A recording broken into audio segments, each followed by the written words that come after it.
Hey guys, how you doing? Just on my way home. Tonight was burrito night, so I'm belly full, feel very good about myself. Just on a personal, individual level. The news that must be talked about right now, without a shadow of a doubt, is Doug Ford's announcement, right? And his announcement of his restrictions, right? And of course, we got to put these in quotes, and we got to do it that way because they're nonsense. They're meaningless. This was all performative. Sure, there are like technical changes, like little tiny things here, there, and everywhere. Like, we'll make it so that places have to close at 8 instead of 9, right? Like those sort of small, insignificant changes, but no important structural change, no confronting the actual thing that's going on. And let me be extremely clear about what my position is here. This is Doug Ford's Capitol Hill moment, right? That Donald Trump still had people acting as apologists for him, being like, no, he's not a fascist. No, he's not authoritarian. No, he's not gonna stir up any kind of trouble or any kind of problems like this. Well, the Capitol Hill moment on January 6th outed Trump, his followers, that entire movement, and discredited it in a major and massive way. Today discredits Doug Ford and the Conservative Party completely. When on the 23rd, when Doug Ford stood up and said he was going to do some restrictions, everyone was expecting him to do a proper lockdown then. He didn't. That raised some eyebrows. Now he stood up and said, okay, we're gonna make some announcements now.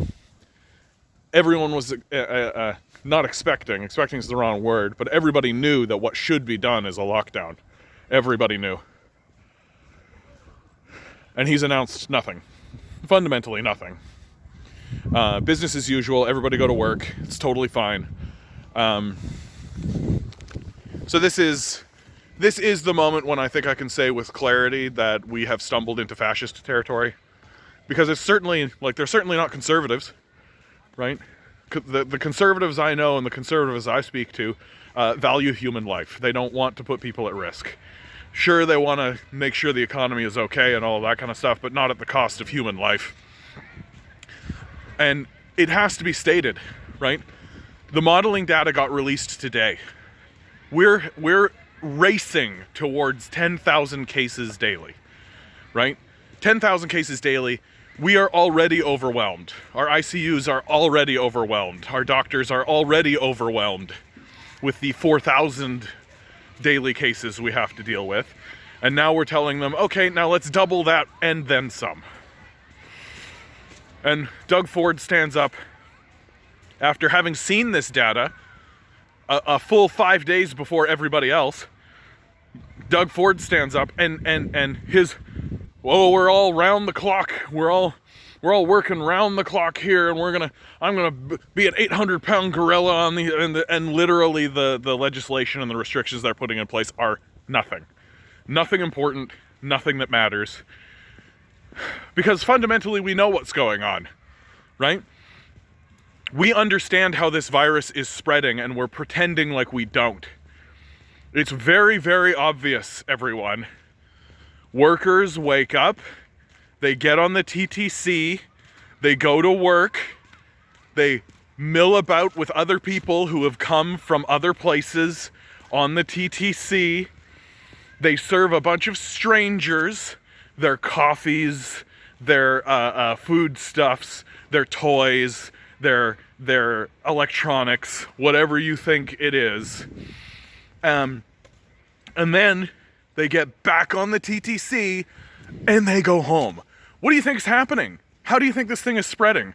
Really tough to puzzle this one out.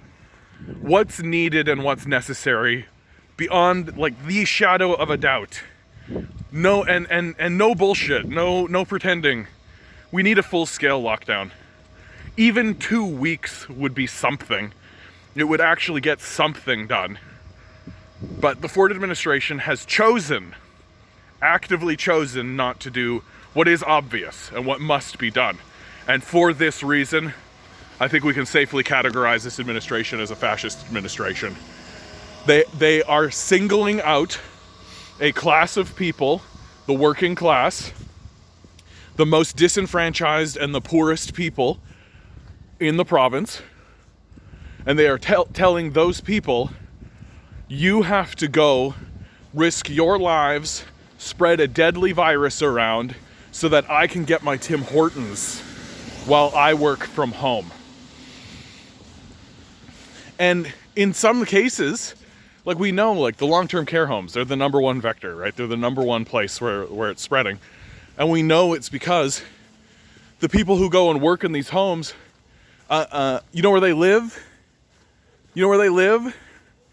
They live in shelters. They live in homeless shelters because they're so poorly paid at these long-term care homes, these private long-term care homes, that they have to live at a shelter. They can't pay rent. And, you know, there's your privatization, super worked out. And so, what could have Doug Ford done? What could he have done? He could have raised their pay. He could have offered them housing. He could have done anything, right? But of course, Doug Ford doesn't want to do that because he wants to privatize more of these long-term care homes so he can make a bunch of money like Mike Harris and then get the Order of Ontario, right?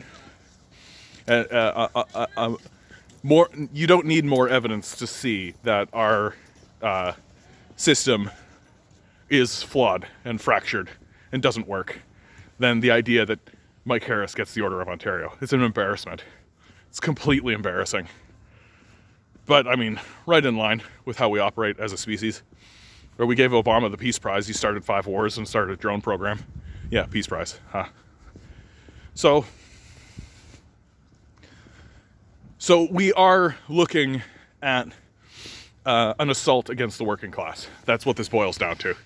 And it needs to be talked about that way, and it needs to be discussed that way. The only person who I've seen actually try to even put any pressure on the Ford administration in the media, the worthless, completely worthless media, has been Bruce Arthur. He's the only one, and he's like a sports newscaster, for God's sakes. So, like, this is how low our society has sunk, where the moral high ground is held by people who work in toy stores and people who are sports newscasters, right? It's an embarrassment. Not that fascists are capable of being embarrassed, if they're capable of any feeling whatsoever beyond the petty rage that they have inside of themselves. Because the reality is that Doug Ford wants to make money for himself, period, right? He's not interested in helping anyone. If he was interested in helping anyone, we'd already been in lockdown. It already would have happened. If he was interested in actually running a stable society, he would have gotten us into lockdown.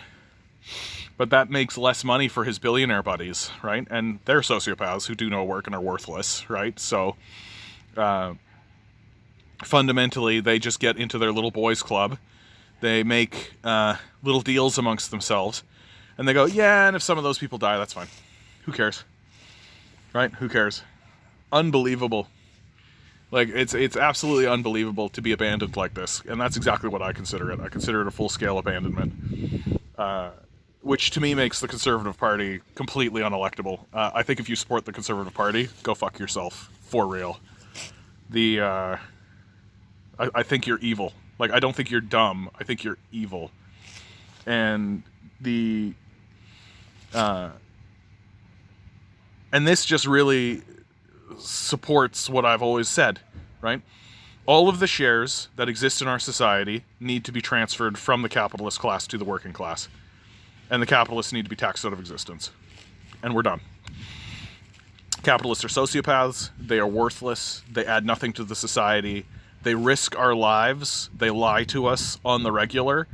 They are not interested in creating a civil society. They are interested in being petty kings in a fiefdom. That's what they're interested in. They would rather rule in a hellscape of their creation than cede power and create a stable society. That's without a doubt. Their ideology and their line of thinking is similar to that of Satan in the Bible. That and what they are doing is, and like what Doug Ford has done, is very similar to Pontius Pilate in the biblical story of Christ. He's just washing his hands of it. He's just washing his hands of it and just letting it happen, right? He's not going to stand up for anybody. He's not going to fight for anybody. He doesn't give a fuck about that. He cares about money for him. And at the end of this, he's going to be well rewarded by the billionaire class, who is making money hands over fist during this period of time. He's a complete and total fraud and a fascist. And if you support him, I think you are evil. Yep. Wow, this was a quick one. How do I wrap it up? How do I top that? We have to start looking out for one another in a serious way. We have to start actually acknowledging that we live in a society, and that the decisions that we make in the meta of our society, which is the political sphere, has an impact on people's day-to-day lives. And more importantly, we need to completely admit that the capitalists will absolutely abandon us the second they possibly can. And we need to abandon any politician who even attempts to align themselves with a single corporatist. If a single corporation or a single entity attempts to infiltrate any political sphere, we need to abandon that politician instantly.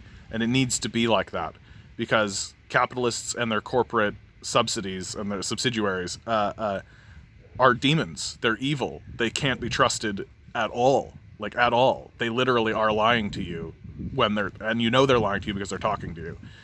And things have gotten so dangerous in this province, but globally as well. Like, the people who call themselves conservatives are fascists. The people who call themselves liberals are conservatives. And the people who call themselves Labour or NDP or unionists are liberals.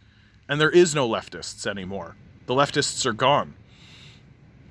And the only place where leftists can exist, they're incredibly successful, right? Like, I mean, you take a look at places like Spain. You take a look. Go take a look at China. China's the rising superpower. What, you think? You're shocked to hear that the communists are the ones that are doing well? Oh, shows what we know as a people. Like, we are hurtling ourselves into complete and total disaster.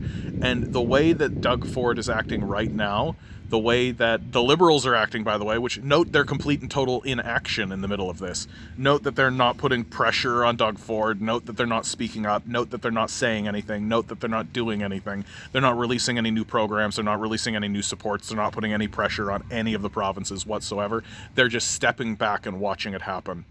Right? And pretending like we're supposed to just not notice, right? Literally, they're standing there, they're staring at a house fire, they've got the hoses, and they just refuse to turn them on. And they've ceded that to people like Doug Ford, who are actively attempting to structure the system so that he profits off of the house fire.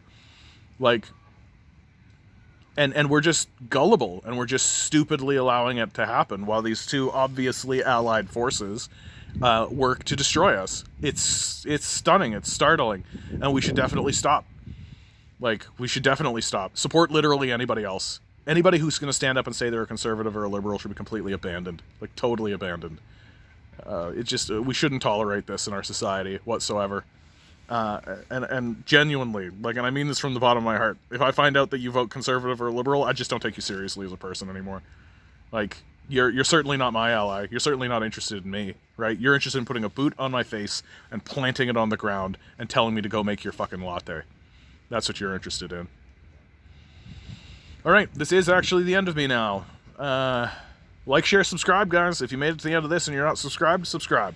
You're going to get more of this kind of stuff. We need to support these ideas. We need to support people who are actually attempting to articulate anti-capitalist ideas in clear ways. I hope that you consider me somebody who is doing that. I'm almost at 100 subscribers. Almost at 100 subscribers. Let's hit 100. You could be the 100th. I believe in us. I hope you're all doing well out there, guys. Go have a drink, smoke a doob, high five a giraffe, fight a kangaroo, jump into the cold water, have a shower, clean your room, lick a tiger. Always good to have fun, guys. Good luck. We're going to need it.